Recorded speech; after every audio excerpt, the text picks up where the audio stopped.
Item ಯಾವುದೇ ಇರಲಿ try ಮಾಡಿ ಆಚಿ ಚಿಕನ್ ಮಸಾಲಾ. ಆಚಿ ಚಿಕನ್ ಮಸಾಲಾ. ಜನಸಾಮಾನ್ಯರು ತೊಂದರೆ ಇಲ್ಲ. ಅವ್ರವ್ರು ಏನ್ ಮಾಡ್ಕೊಂಡಿದ್ರೆ ಈಗ ನಾವು ಬಂದಿದೀವಿ, ಬರ್ತೀವಿ, ಟಿಕೆಟ್ ಕೊಡ್ತೀವಿ, ಹೋಗ್ತೀವಿ.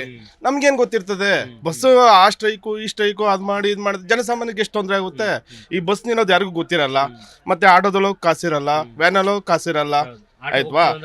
ಆಟೋದ ಈಗ ಸ್ಟ್ರೈಕು ಅಂತಂದ್ರೆ 200-300 ಎಷ್ಟು ಬೇಕಾದ್ರೂ ಮಾಡ್ತಾರೆ. ಅದೊಂದು ವಿಚಾರ. ಸ್ಟ್ರೈಕ್ ಯಾಕೆ ಮಾಡ್ಬೇಕು? ಅದು ಏನಿದ್ರು ಇವ್ರಿಗೂ ತೊಂದರೆ ಆಗೋದು ಬೇಡ. ಕೆಲಸ ನಮ್ಗೆ ಕಂಡಕ್ಟರ್ ಆಗೋದು, ಡ್ರೈವರ್ ಆಗೋದು ಕೆಲಸ ಮಾಡ್ತಾ ಇದಾರೆ, ಇಲ್ಲ ಅಂತಲ್ಲ.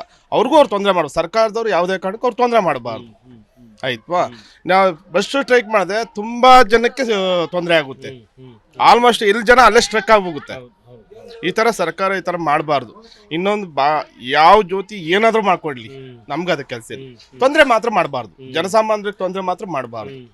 ನಾವಷ್ಟೇ ನಾವು ಇರೋದು, ನಾವು ಸರ್ಕಾರದಿಂದ ಮನವಿ ಮಾಡ್ಕೊಳ್ಳೋದೇನಂದ್ರೆ ಯಾವುದೇ ಕಾರಣಕ್ಕೆ ಜನಸಾಮಾನ್ಯರಿಗೆ ತೊಂದರೆ ಮಾಡಬಾರ್ದು. ಕಾರ್ ಇರೋನು ಕಾರಲ್ಲಿ ಹೋಗ್ತಾನೆ, ಫ್ಲೈಟ್ ಇರೋನು ಫ್ಲೈಟಲ್ಲಿ ಹೋಗ್ತಾನೆ. ಬಟ್ ಬಸ್ಸು ಅಂತ ನಮ್ಮ ಕಡೆ ನಾವು ಆಂಧ್ರಲ್ಲಿ ಹೋಗ್ತಾನೆ. ಹೌದು, ನಮ್ಮಂಥ ಪ್ರಯಾಣಿಕರು ಅಟ್ಲೀಸ್ಟ್ ನಮ್ಮಂಥ ಟ್ಯಾಲೆಂಟ್ ಏನೋ ಗೊತ್ತಿರೋಂಥವ್ರು ಏನೋ ಒಂದು ಪಾಸ್ ಮಾಡ್ಕೊಂಡು ಹೋಗ್ಬಿಡ್ತೀವಿ. ಪಾಪ ಗೊತ್ತಿಲ್ಲದವ್ರು ಎಲ್ಲ ಹೋಗ್ತಾರೆ, ವಯಸ್ಸಾದಂಥವ್ರು ಎಲ್ಲ ಹೋಗ್ತಾರೆ ಅವರು. ಅದು ನಾನು ಸರ್ಕಾರದ ಮನವಿ ಮಾಡ್ಕೊಳ್ಳೋದಂದ್ರೆ ಯಾವುದೇ ಕಾರಣಕ್ಕೂ ಆ ಥರ ತೊಂದರೆ ಮಾಡಬಾರ್ದು. ಸರ್ಕಾರಕ್ಕೆ ನಮ್ಮಂಥ ಎಷ್ಟೋ ಜನ ತೊಂದರೆ ಇದು ಮಾಡಿದ್ದಾರೆ ಅವರೇ, ಏನೋ ಪ್ರಶ್ನೆ ಮಾಡೋರು ಅವರೇ. ಬಟ್ ನಮ್ಮ ಮಾತು ಸ್ಪಂದನೆ ಮಾಡಲ್ಲೇ ಅವರು. ಎಲ್ಲಿ ಮಾಡ್ತಾರೆ? ಕೇಳಿದ್ರೆ ಸ್ಪಂದನೆ ಮಾಡ್ತಾರಾ? ಅದು ಹಂಗಾಯ್ತು ಇದು ಹಿಂಗಾಯ್ತು ಅಂತ ಕೇಳ್ತಾರೆ. ಮತ್ತು ಸರಿತಾನೆ ನೀವು ಕೇಳ್ತಿರೋದು.